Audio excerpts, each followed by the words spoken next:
어제 꿈을 꿨는데요. 꿈이요, 꿈. 거인들이 나왔습니다. 거인들이 이 사람들을 애완용으로 기르고 있었습니다.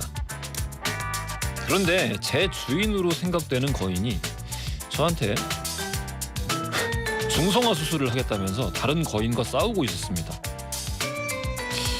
인간들이 짝짓기 때문에 얼마나 큰 고통을 겪는지 아냐.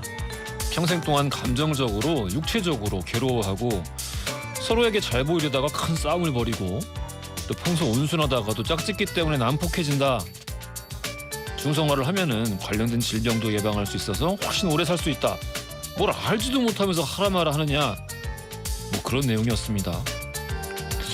뭐가 더 많았는데 기억이 잘 안 나네요. 아무튼 제게는 발언권이 없어서 별 이야기를 하지 못했는데 발언권이 있었어도 무슨 이야기를 했어야 할지는 잘 모르겠습니다. 월요일 아침부터 이게 무슨 개꿈인지 모르겠네요. 혹시 해석 가능하신 분 있으면 연락 부탁드립니다. 6월 29일 월요일 허지웅쇼 출발합니다. 허지웅쇼 1부 첫 곡으로 들려드린 곡은요, 김태욱의 개꿈이었습니다. 많은 분들이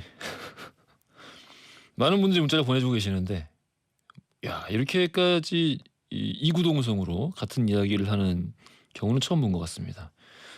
모두 다 개꿈이라고 지금. 그래요, 개꿈이죠. 개꿈인데 왜 이렇게 기억이 오래 가는지 모르겠네. 자, 이달 초였죠. 저희가 허지웅씨 홍보를 위해서 연개소문의 왕을 찾아라 인별그램 이벤트 진행한 적이 있었죠. 치킨 50마리였나요? 예. 뜨거웠습니다. 그래서 다시 한번 준비했습니다. 다음 주 화요일 허지웅쇼 100일 기념. 벌써 100회예요. 연기의 소문의 왕을 찾아라 2탄 인터넷 카페를 잡아라.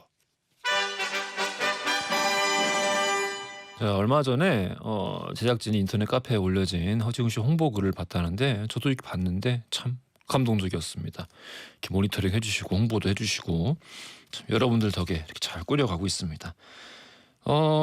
그런 분들 덕분에 또 그런 분들에게 선물을 드리려고 만들어진 이벤트이기도 한데요.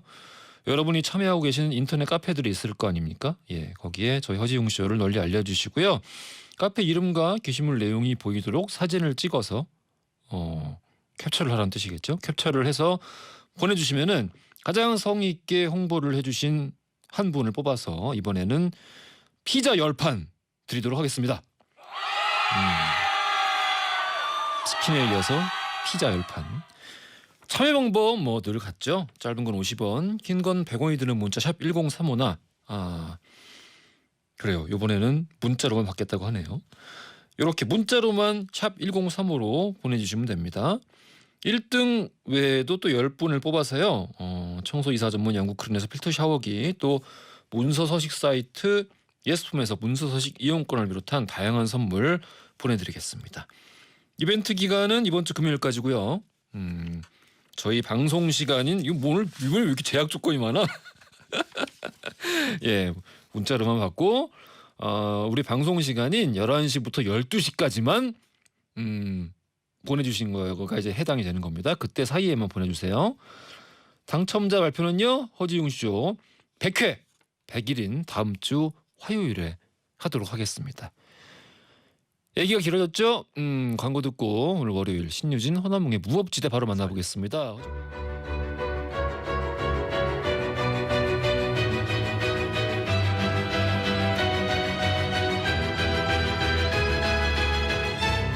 영화와 법률의 만남. 신유진 허남웅의 무법지대. 영화와 법률의 이야기를 나눠봅니다. 무법지대 흥많은 변호사 신유진 변호사님 나오셨습니다. 안녕하십니까? 네, 안녕하세요. 정많은 평론가 허남웅 영어평론가님도 나오셨습니다. 안녕하십니까? 안녕하세요. 우리가 시작하자마자 네. 열띤 토론을 나누고 있었습니다. 방송 때보다 더 많은 얘기를. 예, 일단 신유진 변호사님은 부동산 쪽에 대해서 굉장히 전문가시고요. 왜냐하면 이제 그쪽 관련해서 소송을 많이 하시기 때문에 네네. 그 처리를 많이 하시기 때문에. 그리고 저랑 허남웅 평론가님은 그냥 일자 무식. 네. 그러니까 한 번도 저랑 똑같으신지 모르겠는데 아마 그럴 것 같아요. 그러니까 네. 한 번도 이게 돈을 투자해서 더 많은 돈을 가져오는 이런 걸 해본 적이 못합니다. 없어요. 네, 못합니다. 몰라요. 평론가님 재테크는 꼭 해야 되는 건가요? 아니 그냥 갖고 있는 돈 예. 그대로 그냥 길게 예. 그냥 가져가면 되지 않냐 저는 저는 그쪽이거든요. 얼마나 무식하냐면은 그런 얘기도 했어요. 이게 뭔가 사람이 물건을 사면은 네, 산 이후로 가격이 물건이 떨어지는 게 당연한 건데 중고값이 네. 그렇죠. 왜 집은 그게 오르기를 바라는 거냐 이 얘기를 했다가 네네. 거의 무슨 미치광이 취급을 받고 얘가 너덜너덜해졌던 네. 왜 오르길 바라는 거냐? 예 그거 가지고 싸우고 그렇죠. 예 집은 그냥 편안히 지낼 수만 있으면 좋은 건데 자기가 왜 살 그걸로 수 있는 집 돈을 하나면 벌려고 되는 거 아니냐 그렇죠. 예. 네. 그렇게 생각하는데 이게 이제 지금 현재 현실 세계를 살아가는데 굉장히 좀 문제가 많은 마인드인 것 같아요. 이게 뭐 좀 저도 좀 이런 거를 경제에 대해서 재테크, 뭐 부동산 이런 거에 대해서 적어도 하지는 않더라도 알기는 알아야 되는 그렇죠. 거 아닌가 맞아요. 그런 생각이 들긴 합니다. 어쨌든 사설이 길었는데. 네. 청취자분들이 제가 봤을 때는 예. 저에게 많이 힘을 실어주셔야 될 것 같아요. 이분들이 너무 모르셔가지고. 아니야.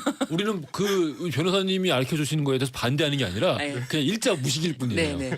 청취자분들이 저에게 이해했다라고 문자를 주셔야 저도 신이 날 것 같아요. 맞습니다. 맞습니다. 저는 들어도 잘 오늘을 모르니까. 계기로 네. 그럼 이렇게 들려주시는 거 딱 듣고 예. 그래 나도 한번 변해보자. 네, 오늘 이 시간을 분기점으로 삼아보겠습니다. 오늘 뭐 이제 뭐 계좌라도 하나 만들어 갖고 주식 네. 맞죠? 계좌를 만드는 걸 거예요 아마. 자 그래서 오늘 만나볼 작품 유화 감독의 2014년도 작품입니다. 영화 강남 1970. 아마 청취자분들께서 아니 쟤들은 왜 갑자기 저런 얘기를 하는 거야 네. 라고 하셨을 텐데 네, 강남 예. 1970과 관련해 가지고 이제 이야기를 나눴던 거죠. 예, 최근에 발표된 6.17 부동산 정책이 있기도 하고 그래서 여러 가지 뭐 겸사겸사해서 영화 한번 골라봤습니다. 줄거리 좀 알려주시죠. 네, 주인공은 이제 김래원 배우가 연기한 용기와 이민호 배우가 연기한 종대라는 인물인데 1970년대 이 사람 둘이 이제 넉마주의였어요. 쓰레기 같은 거 주워가지고 고물상에 팔아서 푼돈을 하는데 너무 가난하다 보니까 좀 돈 좀 많이 벌고 싶다 이런데 그 당시에 1970년대 강남 개발붐이 일잖아요. 그러면서 이 두 친구들이 조직폭력배에 들어가서 그 땅을 가지고 어떻게든 투기를 해서 돈을 벌려는 하지만 비극적으로 끝나고 마는 그런 사연을 다룬 작품입니다. 조직 폭력 이런 것도 이제 뭐 등장하기도 하고. 네. 조직폭력이 거의 저는 주된 이제 얘기죠. 땅 투기와 관련한 네. 영화일 줄 알았는데 딱 보고 나니까 그렇죠. 이건 조폭 영화네. 땅 투기를 비판하는 척하지만 실제로는 흥행을 위해서 감독님이 뭐 전작도 그렇고. 그렇죠. 예, 이 그렇습니다. 영화의 그 선택을 하는 게 굉장히 절묘한 것 같아요. 절묘하다. 야 부동산에 관련한 영화를 찾아서 이렇게 또 1970 강남이라는 70년대 강남이 어떻게 컸나 이런 그렇죠. 역사를 쭉 훑어본다는 이 무법지대 엄청난 코너 아닙니까? 뭐 우리들 코너자랑으로.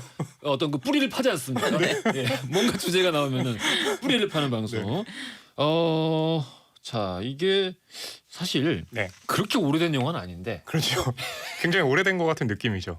전작들보다는 약간 흥행에서 조금 주춤하기도 했었고. 그렇죠. 그리고 예. 평가도 많이 안 좋았던 게 조폭 영화에 대한 붐이 2000년대 초반에 있었잖아요. 그래서 뭐 그 당시에 나오던 뭐 한 10편 중에 7, 8편은 조폭 영화였는데 이제 거기에 대한 이제 비판도 있고 식상해진 면이 있었는데 이 강남 1970도 2014년에 나왔는데 보니까 조폭의 이제 문법을 그대로 따르고 있었던 거죠. 그래서 최근에 발표된 작품임에도 불구하고 뭔가 굉장히 좀 오래된 작품 같은 그런 인상이 있는 거죠. 하긴 근데 뭐 재개발, 뭐 이권 다툼 이런 거에 당시 시대상을 떠올리면 더욱 더 조폭 코드가 안 나오긴 좀 어려웠을 것 같긴 그렇죠. 하고. 왜냐하면 뭐 땅 투기만 관련한 게 아니라 당시 이제 정치 같은 거 할 그렇죠. 때도 보면 정치 깡패들이 네. 동원돼 가지고 전당대회 같은 데 가서 때려부시고. 때려부시고 네. 이런 장면들도 영화 속에 그런다면 등장하죠. 좋아합니다. 네, 제가 근데 영화에 대한 용어를 잘 모르지만 뭐 예. 지난번에 미장센도 여쭤봤지만 네. 이 영화도 하드보일드라고 하드보일드. 할 수 네. 있을까요? 뭐 그렇게도 할 수 있는데 하드보일드의 개념이 네. 정확히 뭐가 어떤 딱 건가요? 돼 있지는 않아요. 한국 같은 경우는 정확하진 않은데 근데 기본적으로 하드보일드라고 하려면 일단 탐정이나 형사가 나와야 돼가지고 그렇죠. 원래 그런 종류의 소설에서 나온 장르라서 하드보일드 소설들. 네. 예. 그리고 이제 출발 자체가 별거 아닌 것 같은 사건이었는데 그게 굉장히 뭔가 뿌리가 굉장히 길면서 크게 가는, 그러니까 하드하게 끓는다라고 이제 뒤로 갈수록 끓는다. 이래서 이제 하드보일드라고 하는 거죠. 그 외에 저기 최근에 할리우드 영화 중에 잭 리처라고 시리즈 2편 나왔던 거, 톰 크루즈 잭 리처. 나오는 네. 그런 게 이제 전형적인 하드보일드. 전형적인 하드보일드. 오늘- 오늘 공부하고 있습니다. 네, 오늘 변호사님한테 예. 이게 뭔가 거 배우려고 부동산에 그랬는데 관련된 걸 배우기 전에 괜히 기선제압하고 싶은 이런 느낌. 저희가 뭐 내가 갭투자는 모르지만 하드보일드는 안다 이거예요. 그것도 모르고 하지만 먹고 사는 데는 뭐가 더 중요하다? 갭투자. 아니, 지난번에 미장센에 대한 설명을 들었을 때도 처음으로 이해가 됐거든요. 그러니까 하드보일드는 약간 별거 아닌 거에서 시작하면서 뭔가를 파헤치면서 그러니까 하드하게 끓는다. 네, 뭐 그런 개념. 기본적으로는 뭐 삼정 소설의 이제 일종의 하위 장르이기도 한데, 아무튼 유아 감독님은 그러면 앞서 말한 이런 종류의 코드들 이런 걸 네. 통해서 무슨 이야기를 하고 싶었던 걸까요? 뭐 강남이라고 했을 때 떠오르는 몇 가지 이미지들이 있는데 그 중에 하나 이제 땅, 그리고 뭐 집, 뭐 이런 부분이잖아요. 그렇다면 그것의 시초는 무엇인가라고 아하. 했을 때 1970년대 하더라도 강남이라고 하면 지금과 다르게 뽕밭. 논밭이 그렇죠 많았는데 어떻게 그것이 지금의 강남으로 됐으면서 결국엔 한국이라는 곳이 그런 자본과 관련해서 이 지경이 되었을까를 좀 묻고 싶었다라고 인터뷰에서 전하더라고요. 강남. 네. 한때는 저와 굉장히 아주 관련이 깊은 곳이었습니다. 관련이 깊다가 예, 어렸을 때부터 제가 고등학교 1학년 때까지는 네. 네. 거의 뭐 지금 어떤 노른자 땅이라고 할 수 있는 와, 그런 곳에서 계속 오렌지족? 오렌지족보다 고등학교 내가 1학년까지 내가 오렌지족 그 세대는 아니야. 아 그 그렇군요. 바로 아래 세대. 네, 이제 98년 저기 뭐 학번이니까. 네. 근데 이제 어머니 아버지가 갈라지면서 어. 아버지가 그 집값이 막 폭발하기 그 직전에 집 팔아먹어가지고. 직전에. 네. 다 그렇죠. 아니 되게 많이 들리는 얘기는 다 폭발하기 직전에 팔았다. 팔고 나서 폭등했다. 이런 네. 얘기 엄청 많이 들리는데. 아니요 진짜요. 박산동 시장 때 확 올랐단 말이야. 근데 이 영화를 보게 되면 예. 결국에는 그 땅값을 올리기 위해서 그 예. 앞선에서 정말 몸을 굴려가면서 몸을 부딪혀가면서 올린 사람들은 결국에는 아무것도 손해주지 못하고 이런 그 영화들에서 주로 뒤에서, 이제 그렇죠. 그런 내용들이 나오죠. 맞아요. 근데 이 영화에서 김래원 배우하고 이민호 배우 두 남자 주인공이 멋있죠. 나오는데, 네, 근데 사실은 저는 김래원 배우에 대해서 다시 한번 놀랐어요. 그러니까 이 배우가 연기 폭이 스펙트럼이 넓다. 최근에 뭐 연애하는, 그러니까 공효진 씨하고 연애하는 얘기, 네, 가장 보통의 연애 이런 영화에서 나오면서도 굉장히 잘 어울렸거든요. 찌질남이. 김래연 씨는 뭐 늘 그렇죠. 잘하니까. 네. 근데 어떻게 보면 김래원 씨의 대표 영화는 해바라기 같은데, 그렇습니다. 이 영화도 약간 캐릭터는 비슷한. 다 가져냈어요, 멜렌이야. 콧구멍 커지. 근데 그 유아 감독의 말죽거리 잔혹사, 비열한 거리, 강남 1970은 이제 거리 3부작이라고 하는데 거기에 또 공통점 중에 하나가 뭐냐면 젊은 남자 배우들을 맞아. 캐스팅을 해가지고 젊은 남자 배우를 캐스팅해야지 투자가 되죠. 그렇죠. 그런 면도 있는데 그죠. 보면 권상우 배우가 말죽거리 잔혹사에서도 좀 이미지 변신이 됐다면 비열한 거리의 조인성이라든지 또 강남 1970의 이민호 배우라든지 그 전에 가지고 있던 귀공자 느낌이 있었는데 그걸 완전히 이 영화를 통해서 탈색을 시키는 거죠. 영화 속에 비하인드 스토리 이런 게 좀 알려진 게 있습니까?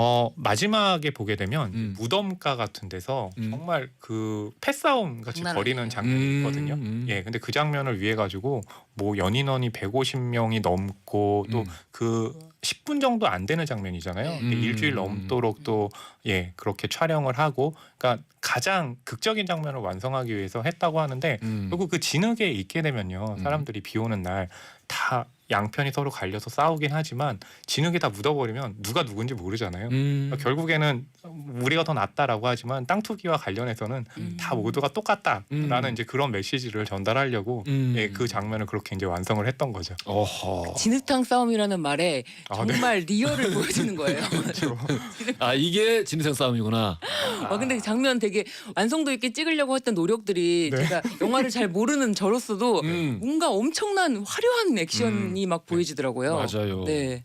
유아 감독님이 강남에 대해서 되게 뭔가 그 애증이 많은 것 같아요. 그렇죠. 예, 첫 번째 데뷔작도 사실 바람 부는 날이면 압구정동에 간다였고. 그렇죠. 예. 그리고 말죽거리 잔혹사의 예. 그 문제의 고등학교도 그거 유아 성문구잖아. 감독이 그렇죠. 실제로 나왔던 이제 고등학교이기도 하고 그러니까 그 부분들을 3부작으로 해가지고 다 강남과 관련한 역사들을 이렇게 좀 짚어 나가는 거죠. 하나의 한국의 이제 문제점이라고 하는 것들, 뭐 폭력의 역사도 그렇고. 그래서 그 강남 1970은 보고 있으면 마틴 스콜세지 갱스 오브 뉴욕 있잖아요. 그렇습니다. 강남 1970은 깡패 오브 강남. 이렇게. 깡패 오브 강남. 아, 네. 되게 이상한데? 그렇죠. 저는 항상 이렇게 좀 뭔가 야심차게 하면 반응들이 별로 안 좋아요. 아니요, 괜찮습니다. 네, 괜찮았던 것 같아요. 잠깐 생각해 보니까 괜찮은 것 같아요. 예. 감사합니다. 이게 저 딱 한참 학교 다닐 때 그 상문고가 저희 라이벌 학교였어요. 아 그렇군요. 우리 집 망하기 직전까지 1학년 때까지 거기 살았으니까 이제 S고였고 그 옆에 상문고였는데 맨날 이제 우리끼리 막 싸웠거든요. 라이벌이고 뭐 우리 고등학교 수영장 물체면은 상문고에 하루 종일 물 안 나온다 뭐 이러고 그때 한창 거기 그 학교에 장이 아주 심각한 비리 혐의로 뉴스에 매일 나왔던 때였고 네. 예 그래서 이제 그렇죠. 그 얘기가 이 영화에 나온 거니까 그렇죠. 그렇습니다. 옛날 생각나네요. 1부 마무리하면서 무법지대에서 깜짝 퀴즈 하나 드리겠습니다. 강남 1970을 연출한 유아 감독님 원래 시인이었죠. 네, 네. 그렇죠. 자 바람 부는 날이면 땡땡땡땡에 가야 한다 시집으로 유명했는데요. 자 여기서 나오는 땡땡땡땡은 어디일까요? 1번 압구정동, 2번 서빙고동. 진짜 어렵다. 너무 어렵네요. 예. 네. 때려 맞춰야 될 것 같아요. 단문 50원, 장문 100원, 샵 1035 무료인 고릴라 게시판으로 보내주십시오. 자, 강남 1970을 통해서 한국의 부동산 역사에 대해서 살펴보고 있는데 잠시 2부에서 이야기하겠습니다.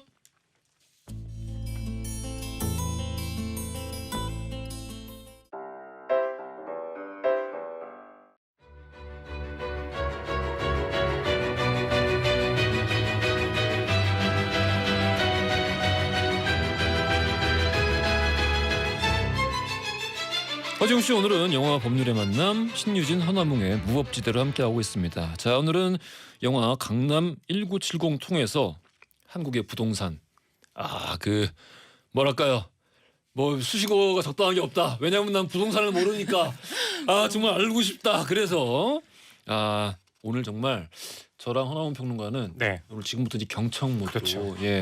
좀 제대로 오늘 조금이라도 알아갑시다. 네. 예. 오늘 저는 이 대본도 다 챙겨가려고요. 예, 그래요. 자, 첫 번째 법률적인 쟁점 뭐죠? 허허 벌판이었던 강남이 금싸라기 땅으로 완벽 변신. 가자 강남으로. 이 부동산 전문 변호사이기도 하시니까 네. 강남의 변천 과정 네. 한번 훑어주십시오. 네, 이게 지금 이 영화 시점에 따라서 이제 흘러가서 네. 그 과거에서부터 강남이 어떻게 현재에 이르기까지 살펴보면요.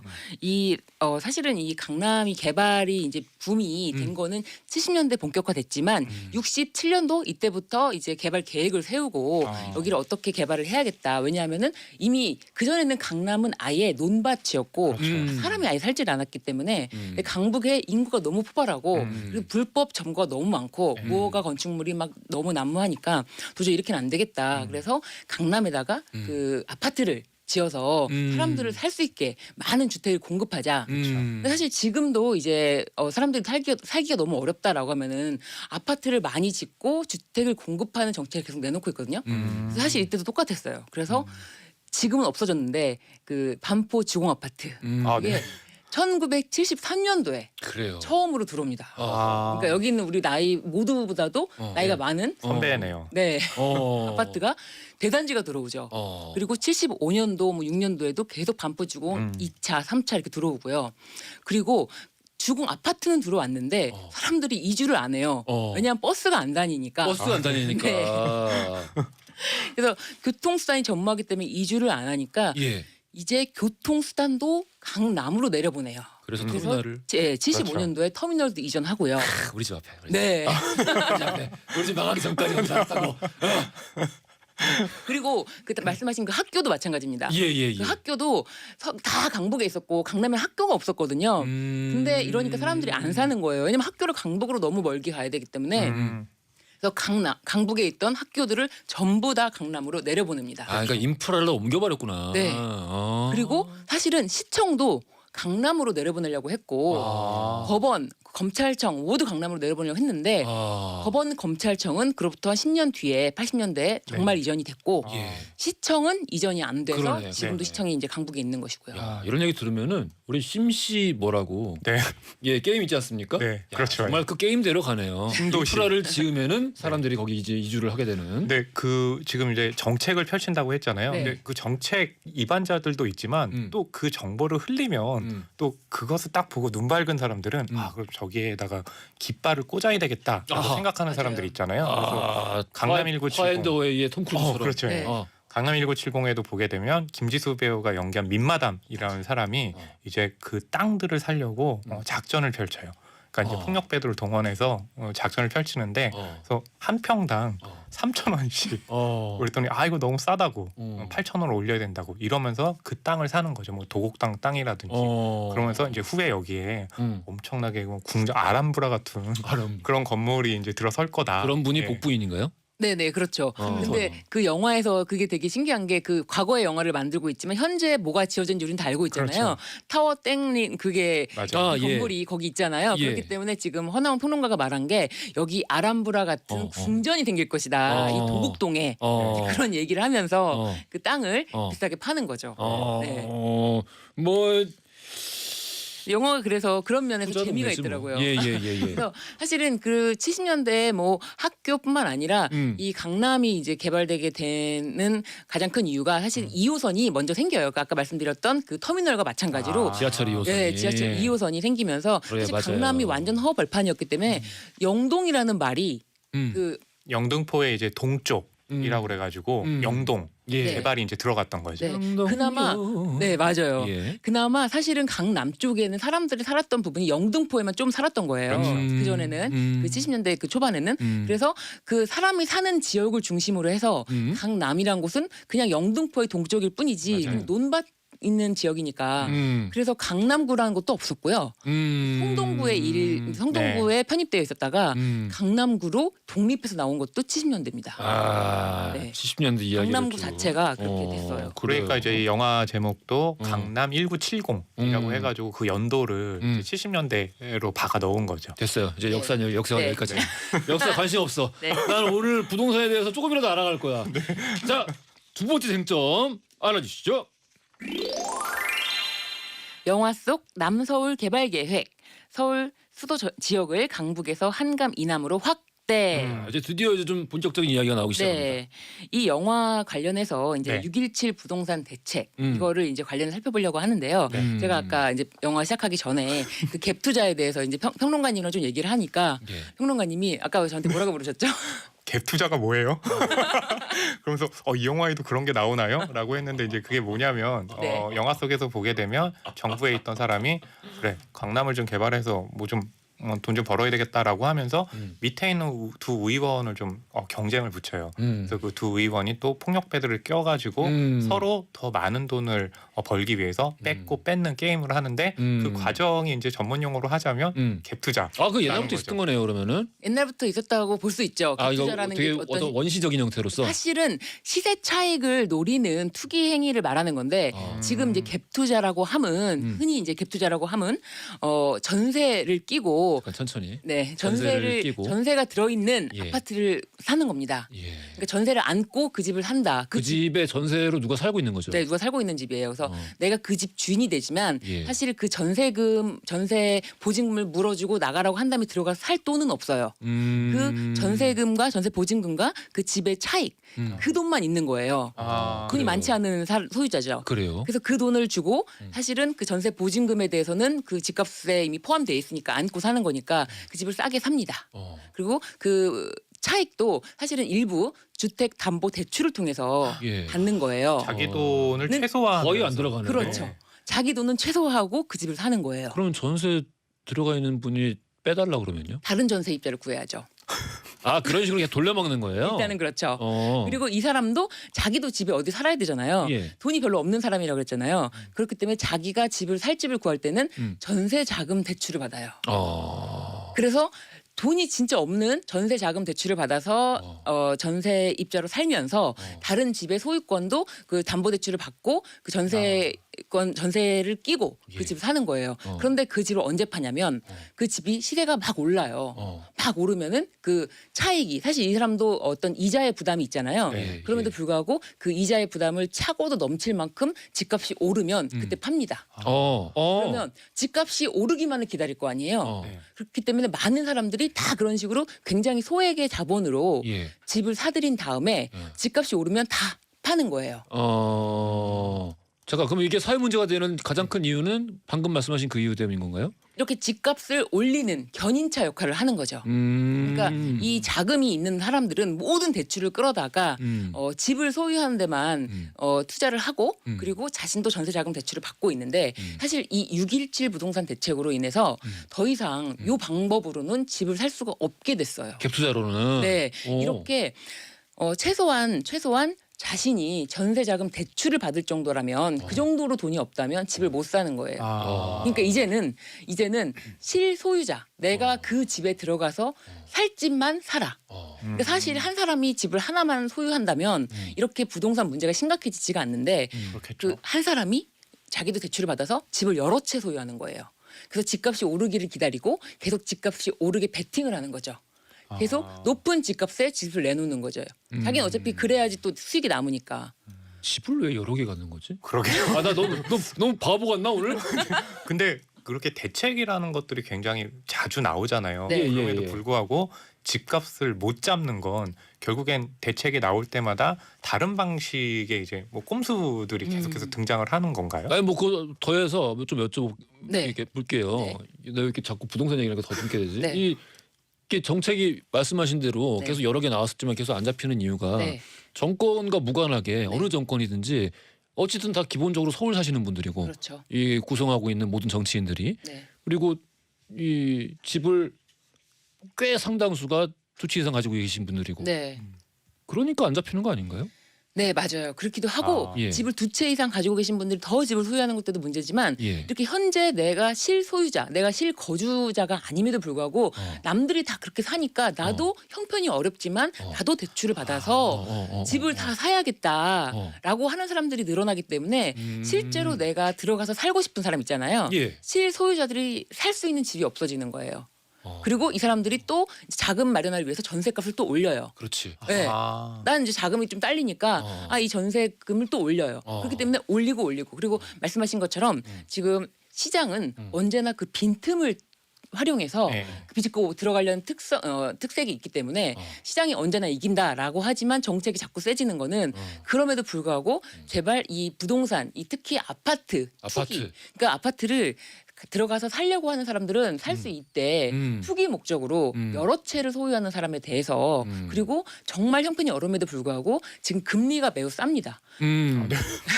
뭐 그냥 없다고 봐도 무방할. 네. 그러니까 평론가님이 왜 자꾸 빚을 내는 거죠? 왜 자꾸 대출을 왜 받는 거죠? 금리가 싸다고.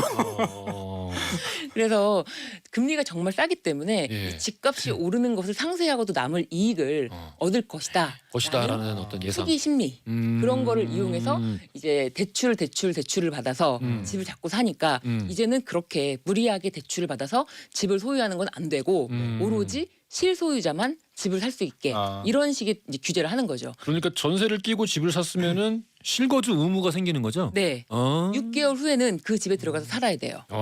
네. 이거를 그렇게 강제로 해야 할 만큼 참 사람들이 집을 이렇게 여러 개를 갖고 있군요. 네, 정말 강제로 해야 할 만큼 이제는 더 이상 그 자신도 집이 없어서 전세자금 대출을 받았지만 그 나의 꿈 나중에 그 집의 시세 차익을 노리면서 그리고 시세 차익을 노리는 사람은 돈이 없기 때문에 계속 전세금을 올린단 말이에요.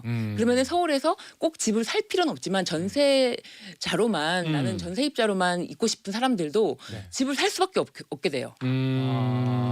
계속 주택 가격을 올리는 역할을 하는 거죠. 네. 왜냐하면 실소유자가 아니기 때문에 올릴 수밖에 없어요. 이 사람들은. 그걸 투기 목적으로 샀기 때문에. 이런 질문이 있는데요. 규제 시행일 이후에 네. 전세 대출을 받을 예정인 무주택자인데 네. 전세 대출을 받은 후에 3억 원이 넘은 아파트를 구입을 하면은 네. 전세 대출 회수 대상인데 만약 구입한 집에 세입자가 있어서 당장 입주하기 어려우면 어떻게 해야 되냐? 당장 입주하기 어려운 경우에는 유예 기간이 있습니다.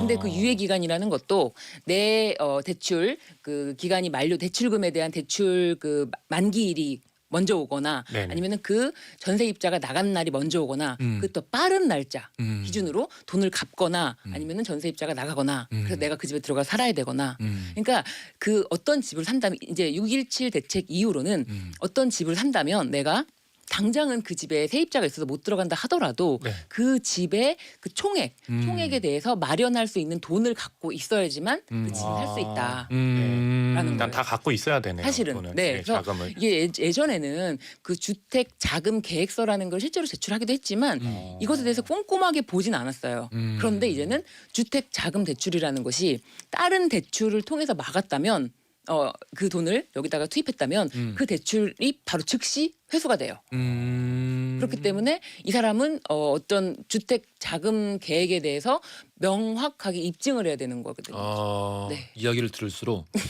그냥 부동산에 대해서 잘 모르고 그냥 그 하루하루 열심히 일해서 맞아요. 받는 월급으로 집 하나만 가지고 열심히 살면 되는 게 아닐까. 난 지금까지 옳게 살아왔다라는 생각이 들고 있습니다. 왜냐하면 지금 뭐 내가 공부해야 될 것들이라고 맞아요. 지금 되는 게 얘기되는 게 다 지금 불법이라는 거 아니에요. 네. 들어보니까 되게 잘못된 일 같고. 네. 그렇습니다. 마지막 쟁점 알아보겠습니다. 강남이 토지거래 허가구역이라니 꼼수와 실수의 구별법. 토지거래 허가구역. 네. 사실 사실 이렇게까지 강력한 정책은 처음입니다. 아파트에 대해서. 그런가요? 네. 그러니까 토지거래 허가구역이라는 거는 예. 투기 과열을 막기 위해서 이 토지를 거래를 하려면 허가를 받아라라는 거였는데 토지거래. 근데 이제는 강남이 아파트도 실수요자만 여기 거래가 허가가 되는 거예요. 그 정도로? 실수요자. 네, 실수요자에 대해서 허가를 내줄 정도로 이거를 그냥 일반적으로 투기 목적이라든지 그 소유 목적으로는 안 된다라고 막아버렸어요. 확실히 이제 시대가 많이 바뀌었다는 게 강남 1970을 보면 만약 그런 정책 나오면 네. 야 동원해 가가지고 그냥 집주인한테 가서 막 협박하고 문서 뺏고 그러면서 이제 자기들이 다 가져가잖아요. 네. 그렇지. 네. 얘는 뭐 서양의 마피아 영화 같으면은 뭐 그 법안 발의한 사람을 뭐 어떻게 한다든가 네, 그렇죠. 뭐 그런 일들이 벌어질 것 같기도 하고. 네. 손예리님 살아가는 생존 수단으로 집을 소유해야지 이걸 투기 수단으로 이용을 하니까 없는 사람은 더 힘들고 있는 사람은 수십 채씩 사서 부를 축적하는 거 정말 아니올시다입니다. 그렇죠. 이렇게 생각하시는 분들 많으니까 이런 종류의 법안도 나오는 거겠죠? 네, 이런 분들 때문에 예. 내가 서울에 집 한 칸을 마련해서 살고 싶다라는 분들이 이 투기 수요 때문에 집을 도저히 살 수 없는 가격으로 계속 오르는 거예요. 네. 이 부동산 가격을 어떻게든 잡으려고 하는 것이 정부의 정책인 것이고 이 정책 나오면 뭐하냐 계속 이제 비판적인 시각이 나오는 거는 그럼에도 불구하고 아파트 가격은 오른다라고 하는 건데 사실 이거는 어느 정도 오르는 걸 예상할 수밖에 없는 부분도 있는 게 지금 유동화 자금이 그러니까 현금이 시장에 너무 많이 풀렸어요. 시장이 너무 많이 풀렸기도 하고 지금 이제 코로나19 상황 때문에 그 자금은 계속 현금 나올 수밖에 없는 거고 그렇다고 이제 대출금 이자를 높일 수가 없는 거예요. 대출 이자를 높이면은 더 살기 힘들어지기 때문에 대출 이자를 높일 수 없는 상황에서 이 자금은 계속 나오고 또 한 가지가 지금 정부에서 발표한 게 3기 신도시 관련해서 그 3기 신도시에 관련해서 보상금 자체가 40조 원에 육박한다고 해요. 40조 원이요? 네. 와우. 그러면은 그런 돈이 시장에 풀린다면 이제 그 외곽에 있던 그 이제 신도시의 외곽에 토지를 갖고 계시던 분들이 다시 또 그 거기로. 돈을 가지고 서울 시내에 아파트에 투기 목적이든 뭐 그러니까 실소유 목적은 아닌 목적으로 이제 소유하게 되실까봐 아예 강남 4구에 대해서 이제 삼성동, 대치동, 청담동, 네, 송파구, 잠실 이렇게 강남권 4개 동에서 토지 거래 허가지로 묶어버린 거예요. 왜냐하면 그분들이 현금으로 다시 한번 이 강남구 일대에 있는 아파트를 소유하게 된다면 지금도 잡기 어려운데 현금이 나오는 걸 막을 수는 없고 그렇기 때문에 더 크게 난리가 나기 전에 일단은 토지거래 허가 지역으로 묶을 수밖에 없는 그 정책인 거죠. 이거 현재 공동 명의로 뭐 규제 피할 수 있다는데요? 공동 명의도 사실상 규제를 피할 수 없도록 없도록 돼 있어요. 막아놨습니다. 그러니까 잘 부부 같은 됐네. 경우는 공동 명의면은 그 어떤 일정 면적 이상을 소유할 수 없다 이렇게 할 수 있는데 부부는 부부 1심 동체라고 예. 해서 예. 공동 명의자로도 부부는 같다. 보고 있습니다. 좋은데 부부는 부동산 쪽 소송도 많이 하시지만 네. 이혼 소송 많이 하시지 이혼 않습니까? 소송 많이 했습니다. 그래서 과연 이심동체인지. 아 그렇습니다. 규제를 피할 수 없다. 규제를 피할 수 없도록 부부 1심 음. 동체다. 근데 야 부부 같은 경우도 요즘에는 이혼하시는 분들은 집값이 정말 많이 올라가지고 나눌 돈이 참 많더라고요. 재산 분할을 하면은 요즘에는 다 웃으면서 헤어져요. 아 이제 어쨌든 뭔가 더 얻어가니까. 네. 혹시 그것 때문에 일부러 사이가 좋은데도 이혼하는 사례도 있나요? 군게 어딨어? 그런 경우는 거의 없습니다. 아, 네, 죄송합니다. 바보야. 혹시 제가 정말 진짜 그거에 야 이 바보야. 관련해서 나도 그거보다 더 많이 한다. 제가 더 무식하네요. 아니 이혼을 안 하면 어차피 자기 재산인데 그걸 뭐 그걸 가지고. 제가 근데 그래서 그런 혼자인가 경우는 봐요. 있어요. 이혼을 지금 했는데도 불구하고 예. 서로 간에 집을 팔면은 그때 서로 집값을 나누자. 그래서 같이 한 집에 살고 있는 경우도 있어요. 이혼을 했지만 이혼을 했지만 집값이 계속 오르고 있기 때문에 아. 서로 이 집을 팔고 나갈 수가 없는 거예요. 아, 제가 그렇게 물어봤어야 되는데. 그래. 왠지 이 질문이었던 것 같아. 네, 그 질문이네요. 아. 이혼을 했지만 감사합니다. 계속 같이 살고 있어요. 잘 알아주셨네요. 네. 야, 근데 이게 규제가 있든 없든 간에 좀 무관하게 사람한테 집이 두 채가 필요한지에 대해서는 제가 멍청이라고 해서 그런지 모르겠지만 잘 모르겠습니다. 그러니까 필요에 의해서만 움직인다면 투기라는 건 없습니다. 네. 욕심이겠죠. 그렇죠. 욕심 때문에 자꾸만 예. 이제 서민들이 예. 힘들어지는 거죠. 네.